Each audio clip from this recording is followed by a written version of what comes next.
ആ വാ അച്ഛാ. ആഹാ, നല്ല മല്ലിയിലിട്ട സാമ്പാറിന്റെ മണം. ആ മണം അടിച്ചതുകൊണ്ട് വായിക്കകത്ത് കടൽ പോലെ വെള്ളം. ഈ സാമ്പാർ ഉണ്ടാക്കിയിരിക്കുന്നത് എന്റെ മൂത്ത മോളാണോ? അതെ അച്ഛാ. അവള് കൈപ്പുണ്യമുള്ളവളാ. എന്റെ പുന്നാര മോളല്ലേ?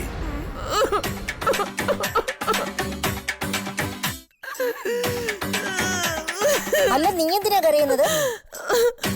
അച്ഛന്റെ കയ്യിൽ നിന്ന് ഒരു ഗുഡ് സർട്ടിഫിക്കറ്റ് കിട്ടിയതിന്റെ സന്തോഷം കൊണ്ടാ. അല്ലെങ്കിൽ എപ്പോഴും അടിയല്ലേ ചേച്ചി. ഇരിക്കു മക്കളെ. എന്താ കാണാത്തെന്ന് മുത്തച്ഛൻ ആലോചിക്കായിരുന്നു. ഒഴിക്കട്ടെ അച്ഛാ.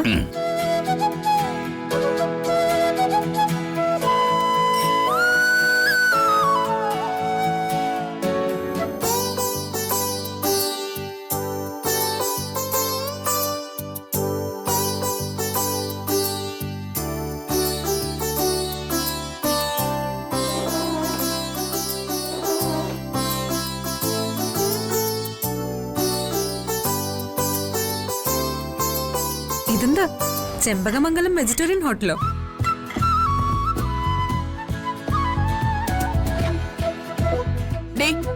നിന്നോട് ഇതിനകത്ത് കയറരുതെന്ന് പറഞ്ഞിട്ടുള്ളതല്ലേ? ആ, കയറരുതെന്ന് എന്റെ മുത്തശ്ശി പറഞ്ഞിട്ടില്ല. ഇതിനകത്ത് താമസിക്കണ്ടെന്നേ പറഞ്ഞിട്ടുള്ളൂ. തുറന്നല്ലേ പറയുന്നു. എഴുന്നേറ്റ് പോ. എന്ത് കാര്യത്തിന്?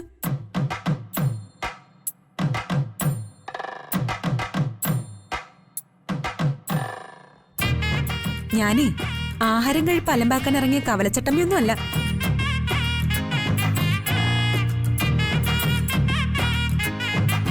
സമയാസമയങ്ങളിൽ ആഹാരം കഴിക്കണമെന്ന് ആഗ്രഹിക്കുന്നവളാ.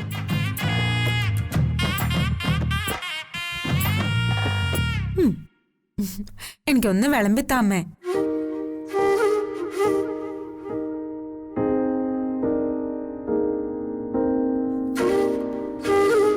എന്റെ കൊച്ചുമകൾ പുലിയാണ്.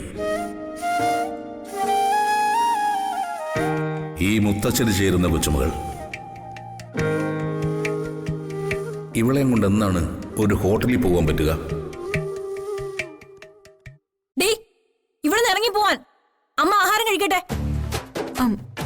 അതിന് മുത്തശ്ശിയുടെ കയ്യിലൊന്നും ഞാൻ കയറി പിടിച്ചിട്ടില്ലല്ലോ.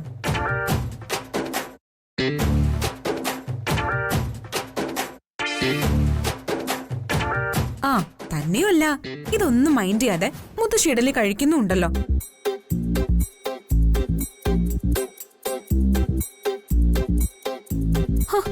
ഒന്ന് വിളമ്പിത്താ.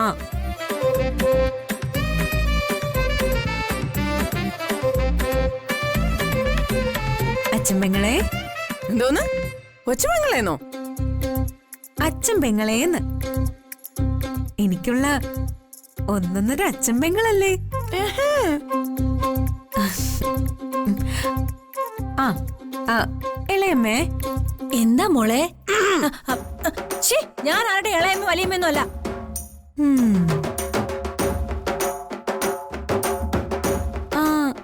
മുത്തശ്ശിന് BP ഉണ്ടോ? BPയോ? ഭാര്യ പേടി.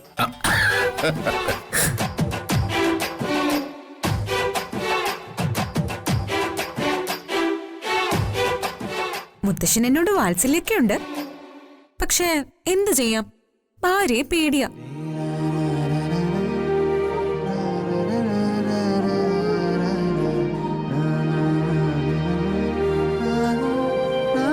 കൊച്ചുമകളെ ലാളിക്കാനും ഓമനിക്കാനും ഏത് മുത്തശ്ശന്മാർക്കാ മോഹമില്ലാത്തത്? അതിനൊരു ഭാഗ്യം വേണ്ടേ? ഇവിടുത്തെ പേരക്കുട്ടിയായിട്ട് എന്നെ അംഗീകരിക്കൊന്നും വേണ്ട. രണ്ട് ഇഡലി തരുന്നില്ല, തെറ്റൊന്നുമില്ലല്ലോ.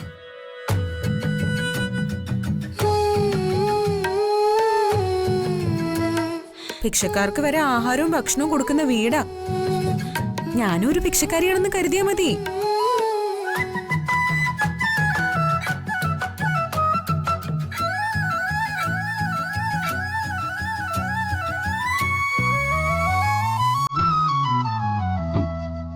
അമ്മേ, ഭക്ഷണം കൊടുക്കമ്മേ. നിന്റെ മധ്യസ്ഥയൊന്നും വേണ്ട.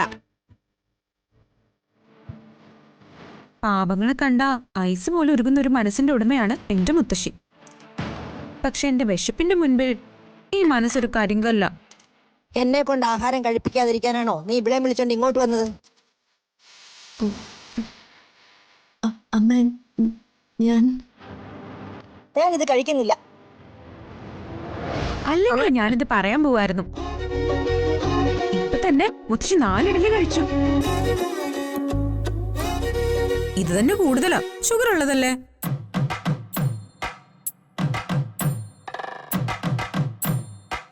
മുത്തശ്ശി ഫുഡ് ഒന്ന് കൺട്രോൾ ചെയ്യണം. ദേ, എന്നോട് മിണ്ടിക്കൊണ്ട് വന്നേക്കരുത്, എനിക്കത് ഇഷ്ടമല്ല. മിണ്ടു എന്നോട് മിണ്ടിക്കൊണ്ട് എന്റെ പിന്നാലെ മുത്തശ്ശനും മുത്തശ്ശിയും നടക്കും.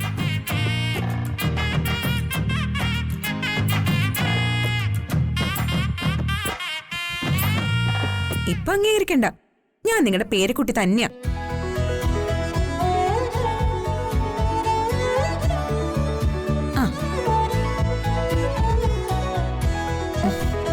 Excuse me. തോന്നുന്നു ഈ വാശിക്ക് ഒരു 4 ഇഡലി കൂടുതൽ അടിച്ചേക്കാം. ആരോടെങ്കിലും ദേഷ്യം തീർക്കണമല്ലോ. അമ്മേ, ഫുഡ് എടുത്തോണ്ട് വാ. നമുക്കേ ഔട്ട് ഹൗസിൽ ചെന്നിരുന്ന് സ്വസ്ഥമായിട്ട് കഴിക്കാം.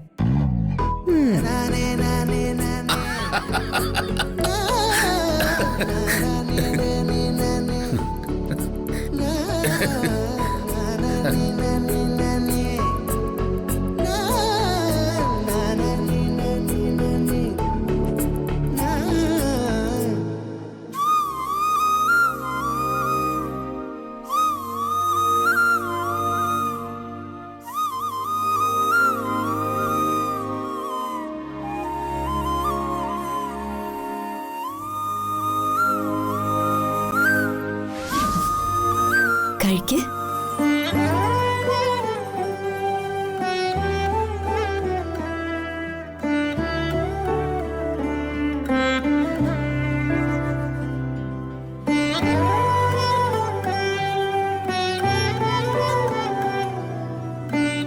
എന്തിനെങ്ങനെ സൂക്ഷിച്ചു നോക്കുന്നത്?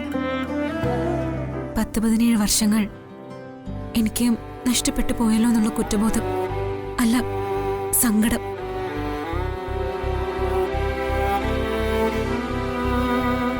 എനിക്ക് ഈ സ്നേഹവും വാത്സല്യവും അനുഭവിക്കാൻ പറ്റിയില്ലല്ലോ. അത്രേ ഉള്ളൂ, അത് സാരല്ല. ഇനിങ്ങനെ കിടക്കല്ലേ ജീവിതം. അമ്മയെ ചതിച്ച് അമ്മയുടെ ജീവിതം തകർത്ത് കളഞ്ഞ സ്ത്രീയുടെ മകളാ ഞാൻ. എന്നിട്ടും അമ്മ ഇത്രമാത്രം എന്നെ സ്നേഹിക്കുന്ന എന്തിനാ? എല്ലാ സൗഭാഗ്യങ്ങളും ദൈവം ഒരുമിച്ച് മനുഷ്യന് കൊടുക്കില്ല. മനുഷ്യൻ അഹങ്കരിക്കും. മാധുരി എന്നെ ചതിച്ചു എന്ന് ഞാൻ വിശ്വസിക്കുന്നില്ല. എന്റെ വിധി അതായിരുന്നു. അല്ലെങ്കിൽ ദൈവം നിന്നെ എന്റെ വയറ്റിൽ ജനിപ്പിക്കില്ലായിരുന്നോ? ഇപ്പോഴും ദൈവത്തോട് എനിക്ക് പരാതിയൊന്നുമില്ല. നിന്നെ ദൈവം എനിക്ക് തന്നില്ലേ? ഞാനൊരു കാര്യം ചോദിച്ചോട്ടെ? അതിനെന്തിനാണ് എന്റെ അനുവാദം? ചോദിക്കേ.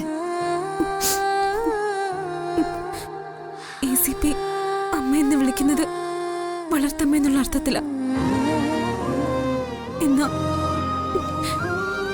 ഞാൻ ഇത് എന്റെ പെറ്റമ്മയാണെന്ന് വിശ്വസിച്ച് ഇനി മരണം വരെ അമ്മയെന്ന് വിളിച്ചോട്ടെ?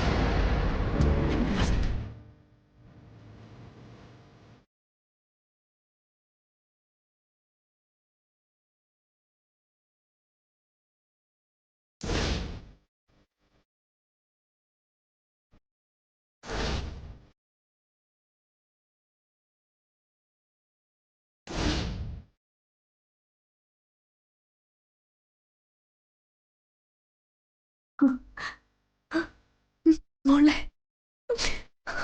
അമ്മേ.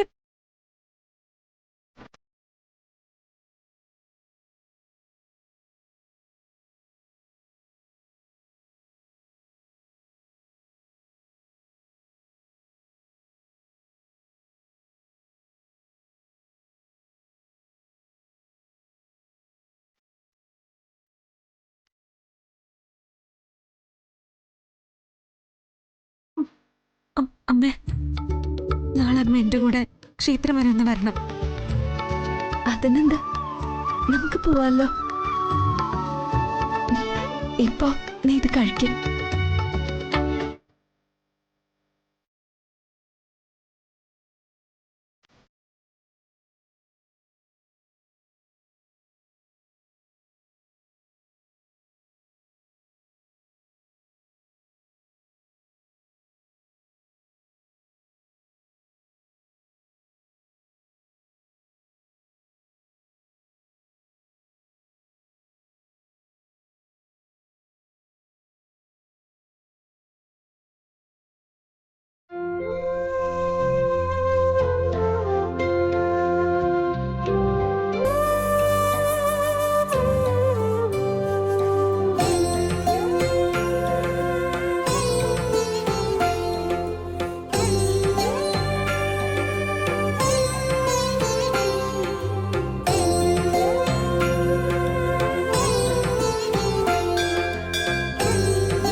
ഹോസ്പിറ്റലിൽ കിടക്കുമ്പോ ആ രാത്രി അമ്മയുടെ ജീവൻ തിരിച്ചു തരണേന്ന് പ്രാർത്ഥിച്ച് ഞാൻ ഈ അമ്പലത്തിലുണ്ടായിരുന്നു.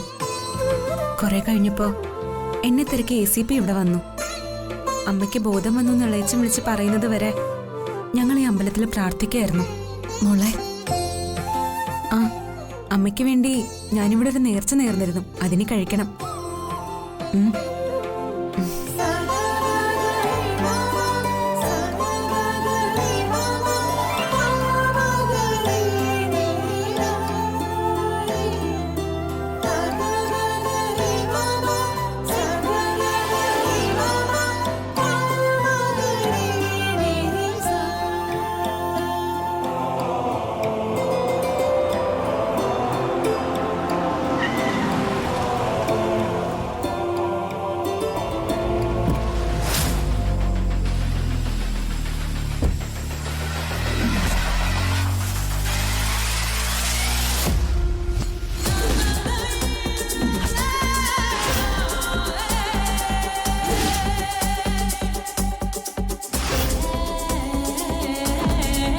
അത് ശരി.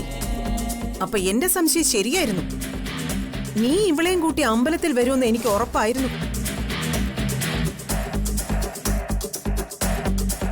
ചെമ്പകമംഗലത്ത് വന്ന് ഒരു ബഹളം വേണ്ടെന്ന് കരുതിയാ ഞാൻ എന്റെ മോളെ തിരക്കി അങ്ങോട്ട് വരാതിരുന്നത്. മോളെ മീനാക്ഷി, വാ പോവാം. എങ്ങോട്ട്? നീ താമസിക്കേണ്ടത് മാധവ മന്ദിരത്തിലാ, അല്ലാതെ ചെമ്പകമംഗലത്തല്ല. ചെമ്പകമംഗലത്തുള്ളവരെല്ലാരും നിന്റെ ശത്രുക്കളാ. നീ എന്റെ അനുജത്തിയുടെ മകളാ. അവള് മരിച്ചു പോയതുകൊണ്ട് ഇപ്പോ എന്റെ മകള്. വാ, നമുക്ക് നമ്മുടെ വീട്ടിൽ പോവാം. ഇവളൊരു വീട്ടിലേക്കും വരുന്നില്ല. ഇനി മുതൽ മീനാക്ഷി എന്റെ കൂടെയാ. നിന്റെ കൂടെയോ? അതിന് നീയും മീനാക്ഷിയും തമ്മിൽ എന്ത് ബന്ധം? ഇവൾ എന്റെ മകളാ. മകളോ? ഏത് വകയില്? വിത്ത് മുളയ്ക്കാത്ത മരുഭൂമിയാ നിന്റെ ഉദരം. നീ അമ്മയെന്നോ? പരിഹാസം നിർത്ത്. ഇവളുടെ അച്ഛൻ ജയരാമൻ ഇവളെ ഏൽപ്പിച്ചിരിക്കുന്നത് എന്നെയാ. എന്റെ ജീവൻ പോയാലും ഇവളെ ഞാൻ വിട്ടുതരില്ല. ഇവളെ കൊണ്ടുപോകാൻ വേണ്ടി നിന്റെ ജീവൻ കളയാനും എനിക്ക് മടിയുണ്ടാവില്ല. എന്റെ ഒറ്റ ഫോൺ കോളിൽ അവസാനിക്കും എന്നേക്കുമായി നിന്റെ ജീവിതം.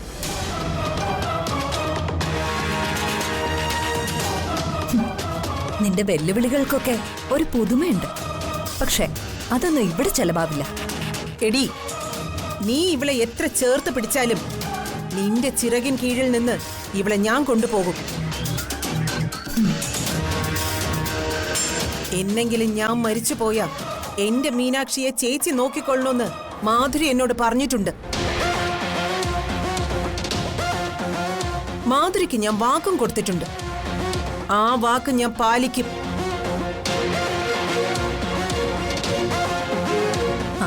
മീനാക്ഷി വരുമെങ്കിലേ നീ കൊണ്ടുപോ. ഞാനൊന്ന് കാണട്ടെ. മീനാക്ഷി, വാ മോളെ, നമുക്ക് നമ്മുടെ വീട്ടിലേക്ക് പോവാം.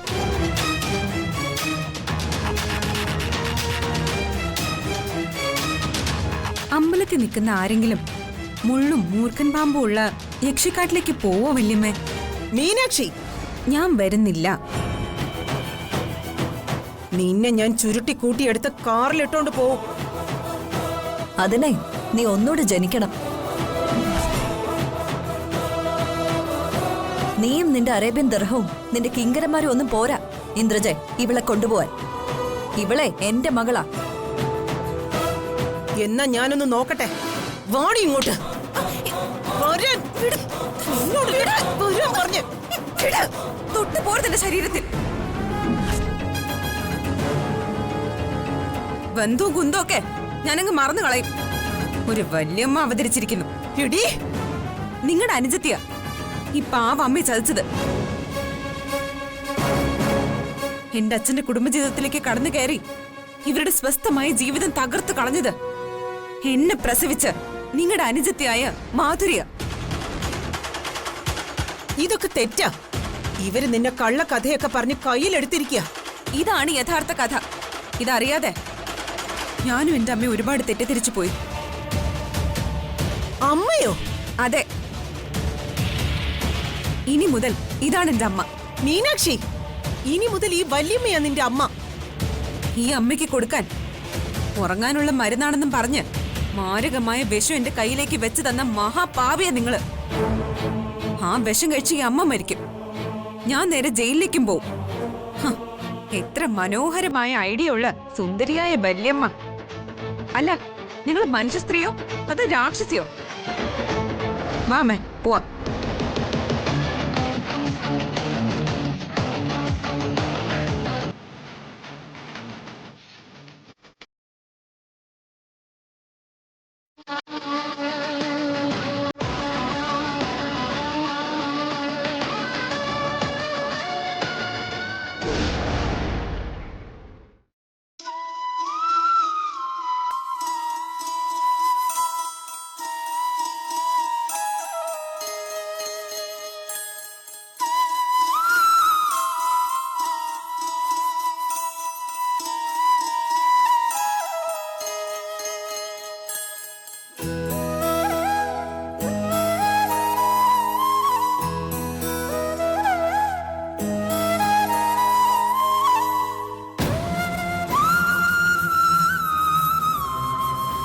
വരയ്ക്കാൻ പറ്റുന്നില്ലല്ലോ. ഏകാഗ്രത കിട്ടുന്നില്ല. എന്താ ഇത്?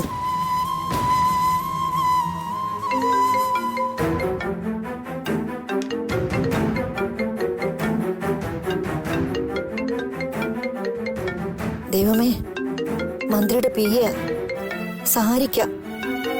എങ്ങനെ കൊടുക്കാൻ പറ്റും? നന്ദിനി ഔട്ട് ഹൗസിലുവാ.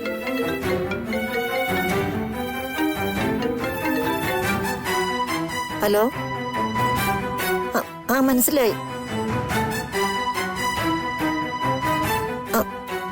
തരാം തരാം, കൃത്യസമയത്ത് തന്നെ തരാം. ശരി, എന്നാ ഞാൻ വിളിക്കാം. ആ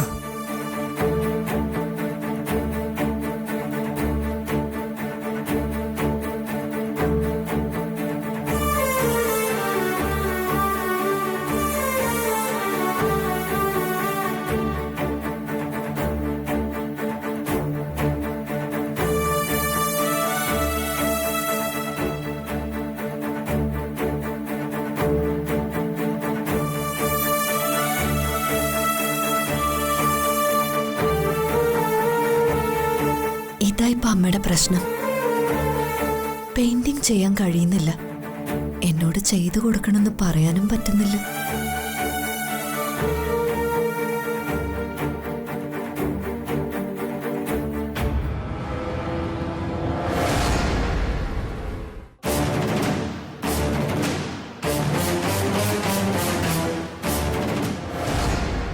മൈഥിലി,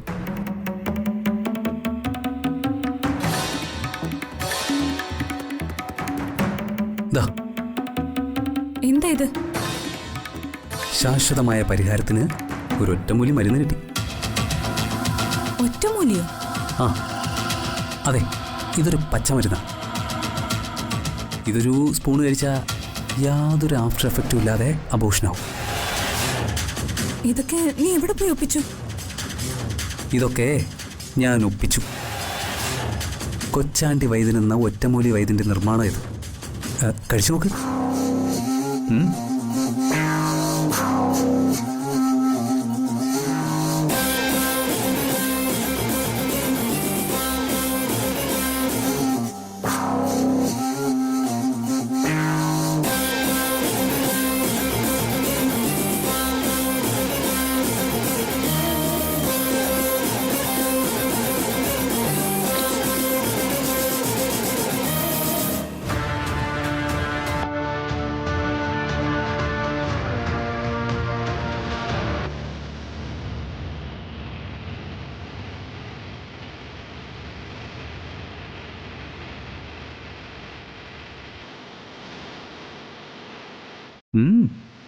പേടിക്കണ്ട, കഴിച്ചോ.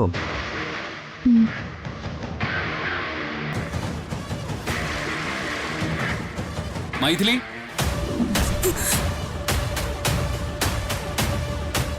കാർത്തിക്കാണെന്ന് തോന്നുന്നു.